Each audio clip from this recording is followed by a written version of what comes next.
저는 어릴 때부터 엄마의 감정 쓰레기통이었어요.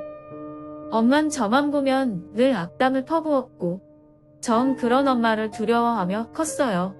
엄마에게 전 필요 없는 X였고 쓸모없는 X였어요. 태어나지 말았어야 할 태어나는 바람에 엄마 인생을 망쳐놓은 그런 존재였죠. 제 나이 12살 때 동네에 친하게 지내던 친구 오빠가 저에게 좋아한다며 사탕을 준 적이 있었는데 그때 엄마가 저에게 이런 말을 했었어요. 배운 거 없이 자란 티내는 것도 아니고 피는 못 속이네. 어린 게 얼마나 웃음을 흘렸으면 벌써부터 사내 새끼가 따라붙어. 그래도 그 덕에 집 밥그릇은 챙겨 먹고 살겠네. 너도 나처럼 나중에 다리 벌리고 살면 딱이겠다. 그때 이 말을 하던 엄마의 표정과 말투, 모든 게 다 생생해요. 천지분간 못하던 어린 나이였지만 그 순간이 참 수치스럽고 모욕적이었거든요.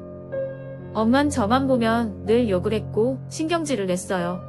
전 그런 엄마의 신경을 거스르지 않기 위해 어려서부터 엄마 눈치를 보며 살았고요. 언제고 엄마가 절 버릴 수 있다고 생각했고 그게 너무 두렵고 무서웠어요. 늘 버릇처럼 습관처럼 엄마의 눈치를 살폈고 그러면 엄만 절 보며 자기 눈치를 보는 제 눈을 파버리고 싶다며 욕을 하곤 했어요. 그럼에도 전 엄마의 비위를 거스르지 않고 살려고 노력했고요. 가족이라곤 엄마와 저 딱 둘뿐이니 다른 방법이 없었어요. 아빠는 제가 태어났을 때부터 없었거든요. 엄마 말이 저를 갖게 되는 바람에 아빠가 도망갔대요. 처음엔 책임지겠다고 온갖 달콤한 말로 사탕 발림을 하더니 애 낳을 때가 되니까 소리 소문 없이 사라져버렸다고 하더라고요. 엄마는 수시로 남자를 바꿨고 그 남자들은 시도 때도 없이 집에 들락날락 거렸어요.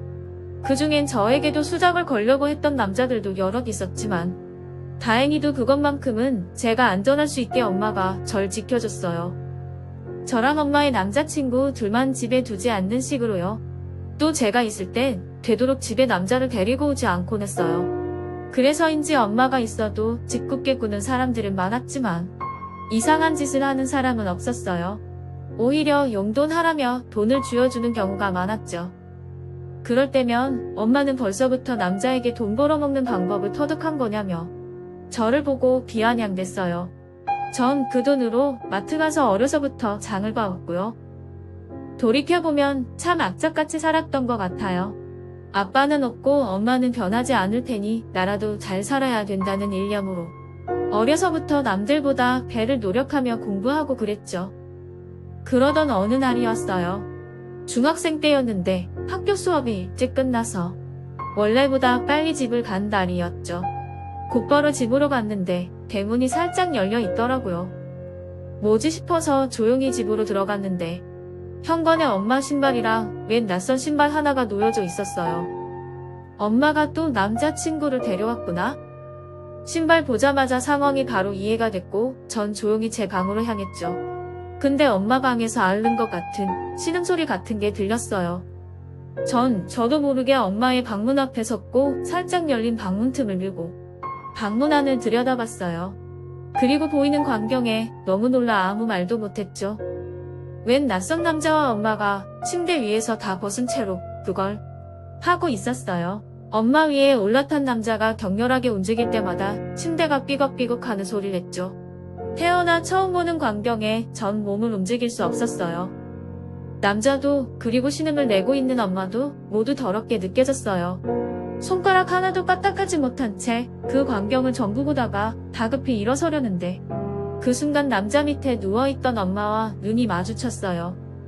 너무 놀라서 어쩔 줄 몰라 하고 있는데 그 순간 엄마가 절 보며 웃더라고요. 씩 하고 재미있다는 듯이요. 그리고 남자의 목에 팔을 감고는 격렬하게 다시 뭔가를 하기 시작하는데 너무 더럽고 끔찍해서 도망치듯 그 방을 나왔어요. 바로 제 방으로 들어와 방문 닫고 침대 위에 앉았는데 엄마의 그 소리가 자꾸만 들리더라고요. 귀를 막아도 계속 들렸어요.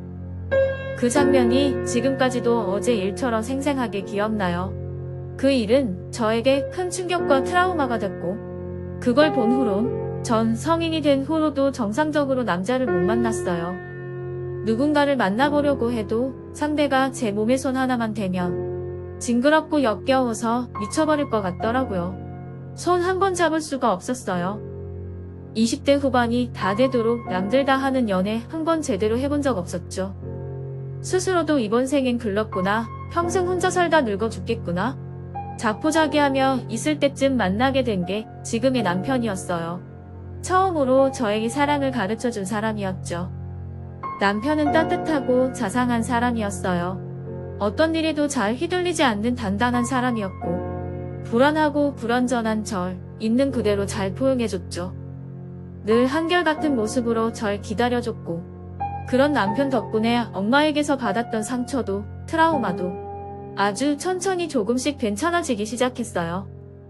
그렇게 남편과 전 3년을 넘게 만남을 이어갔고, 만난 지 5년째 되던 해 결혼을 했죠. 시부모님들은 고아나 다름없는 절 아무 편견 없이 잘 받아주셨어요. 저는 20살이 되자마자 집을 나와 엄마와는 완전히 연을 끊고 살았었는데, 저에게 엄마에 대한 얘기나 질문, 조언 같은 걸 아예 안 하시더라고요. 그런 시부모님과 남편 덕분에 행복한 가정을 꾸릴 수 있었고, 전 애도 낳았어요. 남편을 똑 닮은 딸과 절 닮은 아들을 낳았죠. 애를 낳고 키워보니 이따금씩 엄마 생각이 났어요. 이렇게 자식은 보기만 해도 예쁜데, 그 옛날 엄마는 나한테 왜 그랬을까? 어떻게 그럴 수 있었을까? 너무 이해가 안 가고 생각할수록 상처가 되더라고요. 용서할 수 없었어요. 날 학대하며 방치했던 엄마를 전 도저히 용서할 수 없었죠. 그럴 때면 아주 무기력한 기분에 아무것도 하지 못하고 우는 날도 많았어요. 남편을 만나고 제 상처도 과거도 모두 씻어냈다고 생각했지만, 그래도 엄마에 대한 모든 기억들이 전부 다 치유가 된 건 아닌 것 같았죠. 하지만 커가는 자식들을 보며 늘 사랑해주는 남편을 믿으며 저는 살아냈어요. 그리고 이젠 정말 괜찮아졌다고 생각하게 될 때쯤 한 통의 연락을 받게 됐죠.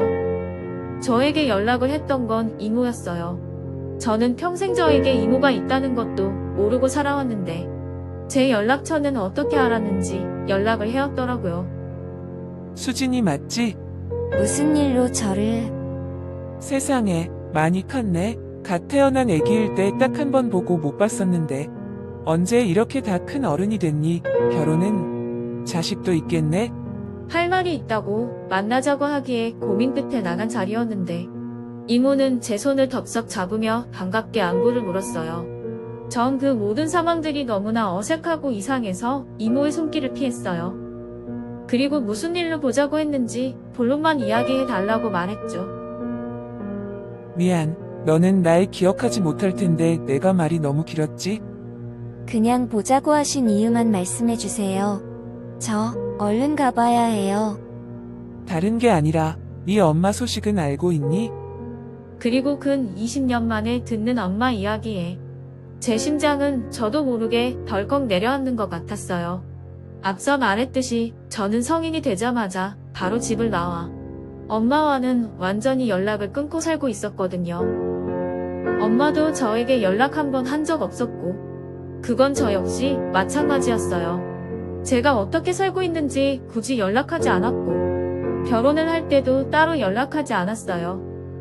그냥 엄마라는 존재가 죽었다 생각하고 살아왔는데, 갑자기 엄마 이야기를 들으니 저도 모르게 반사적으로 놀라게 되더라고요. 엄마요? 그거네. 아마 모르겠지. 둘이 연 끊고 산 지도 오래됐다고 했었으니까. 그래서요. 제발 본론만 말씀해 주실래요? 네 엄마가 많이 위독해. 아마 더 살아봐야 한 반년 더 살까? 할 정도야. 너에게 연락하지 말라고도 했는데 눈치로는 널 많이 보고 싶어하는 것 같길래 둘 사정 다 알면서도 내가 연락했어. 네 엄마 휴대폰에 아직도 네 연락처가 있더라고. 저의 이모라는 분은 제가 모르고 있던 엄마의 소식을 알려줬어요. 듣기론 암말기라 많이 아프다고 하더라고요. 근데 암도 그냥 암이 아니었어요. 구강암이라고 다들 아실지 모르겠는데 혀에 생기는 암이라고 하더라고요. 워낙에 발견 시기도 늦었고 암세포가 이미 얼굴뼈에까지 전이가 돼서 희망이 없다고 그러는데, 세상에 어떻게 이런 일이 있나 어안이 벙벙했어요. 매일 나에게 저주의 말을 퍼붓던, 한때는 엄마였던 그 여자가 혀암에 걸렸다고 하니까 그게 너무 놀라우면서도 기분이 이상하더라고요. 엄마를 저주했던 시간도 참 많았는데 막상 다 죽어간다는 소식을 들으니 기쁘지는 않았어요. 그냥 어떻게 해야 할지 모를 이상한 기분이 계속됐죠. 그래서 이모가 놓고 간 엄마가 있는 병원과 병실 그리고 엄마의 연락처를 며칠 동안이나 고민하며 바라봤어요. 평생을 원망하며 또 증오하며 살아왔는데 다 죽어간다는 소식을 들으니 대번에 모른 척이 안 되더라고요. 그래도 그런 사람이었어도 저한테는 엄마였으니까요. 한편으론 더 믿기도 했어요. 이제야 내 가정 꾸리고 내 새끼 낳아 행복하게 사람처럼 살고 있었는데 왜 다시 내 인생을 어지럽게 만들까 싶기도 했죠. 그리고 이런 마음 어떨지 모르겠지만 쌤통이다 싶기도 했어요. 그렇게 입으로 온갖 저주의 말들을 퍼붓고 살더니 결국은 그런 병까지 얻었구나 싶기도 했죠. 속 시끄럽고 심란해서 일도 제대로 잡히지 않고 입맛도 없고 며칠을 정신이 붕 뜬 사람처럼 살았던 것 같아요. 결국 남편이 이상했는지 무슨 일 있냐고 묻더라고요. 엄마 소식을 알게 됐어. 암으로 다 죽어가고 있다는데 쌤통이다 싶으면서도 모른 척이 안 되네. 저는 남편에게 이모에게서 들은 엄마의 소식을 전했고 남편 역시 저처럼 많이 놀란 듯 보였어요. 세상에 그런 암도 있냐면서 많이 놀랐겠다고 바로 저부터 걱정하더라고요. 분명 엄마 딸로 산 시간보다 남으로 산 시간이 더 긴데 어떻게 해야 할지 모르겠어. 그냥 이대로 모른 척 몰랐던 것처럼 살까 싶기도 한데 그러다 나중에 후회가 되진 않을까 싶은 마음도 들고. 당신이 어떤 선택을 하던 나는 당신 편이야. 그러니까 다른 거 생각하지 말고 당신 마음 가는 대로 해. 남편은 제 손을 꼭 잡으며 말해줬고 전 긴 시간 고민 끝에 엄마를 한번 만나기로 결정했어요. 그렇다고 해서 엄마를 용서할 마음이나 준비가 되어 있던 건 전혀 아니었지만 그냥 한 번은 보고 싶더라고요. 어떻게 변했을지 궁금하기도 했고요. 그래서 같이 가자는 남편의 말을 거절하고 혼자 엄마를 만나러 갔어요. 주말 낮에 남편한테 애들도 맡기고 만나러 갔는데 병실의 과거의 제 기억과는 완전히 다른 여자가 누워 있었어요. 그동안의 흐른 시간을 실감하게 하듯 아주 무기력한 모습으로 침실에 누워 있더라고요. 게다가 얼굴은 종양 때문인지 다 퉁퉁 부어서 절 보고도 일어나지도 못하고 말도 못하고 눈물만 흘리는데 가슴속 깊은 곳에서 뭔가 울컥하는 기분이 들었어요. 고작 이런 모습으로 이렇게 누워있다는 게 너무 화나더라고요. 한편으론 무섭기도 했어요. 젊을 땐 그렇게 입으로 온갖 소리를 다 하던 사람이 혀에 암이 와서 아무 말도 못하고 누워있는 걸 보니 세상에 정말 천벌이라는 게 존재하는 건가 싶은 생각이 들더라고요. 그래서 화도 나고 속도 답답하고 싱숭생숭한 기분으로 다 늙은 엄마를 보고 있다가 그냥 나왔어요. 엄마도 차마 절 잡을 수 없었는지 누워서 눈물만 흘린 채 쳐다보고 있더라고요. 그날 이후 한 번 더 찾아가 볼까 싶은 마음도 있었지만 얼굴 보면 또 좋은 소리가 안 나올 것 같아서 더는 병원에 찾아가지 않았어요. 그리고 한 달도 안 돼서 엄마의 부고를 듣게 됐죠. 저는 장례식장에 가지 않았어요. 남편은 그래도 저의 어머니니 혼자라도 다녀오고 싶다고 해서 뜻대로 하라고 보냈고 저는 끝까지 가지 않았어요. 이 순간을 어쩌면 평생 후회할 수도 있다는 생각이 들었지만 제 속이 너무 좁은 건지 아직 철이 덜 든 건지 이제 와서 장례식장 가서 엄마라고 부르며 눈물 흘릴 자신이 없더라고요. 그냥 제 나이 20살 때 집을 나오고 우리의 모녀의 연은 거기서 끊겼다고 생각하고 살자 싶었어요. 여태 엄마가 없다고 생각하고 살아왔으니 그냥 그렇게 쭉 살자 싶더라고요. 지금보다 나이가 더 들면 어떨지 또 모르겠지만 저는 아직도 엄마를 용서하지 못한 것 같아요. 엄마에게 받았던 상처도 아직은 다 아물지 못한 것 같고요. 그냥 지금까지 그래왔던 것처럼 남편에게 또 우리 애들에게 좋은 아내이며 엄마로 살고 싶어요. 사연을 쓰면서도 어떻게 하는 게 현명했던 거였을까? 계속 생각이 많아지지만 아직은 정답을 잘 모르겠네요. 혹시 저보다 더 현명한 분들이 있다면 저에게 뭐가 맞는지 지혜를 빌려주셔도 좋을 것 같아요. 그럼 지금까지 저의 이야기를 들어주셔서 감사드립니다.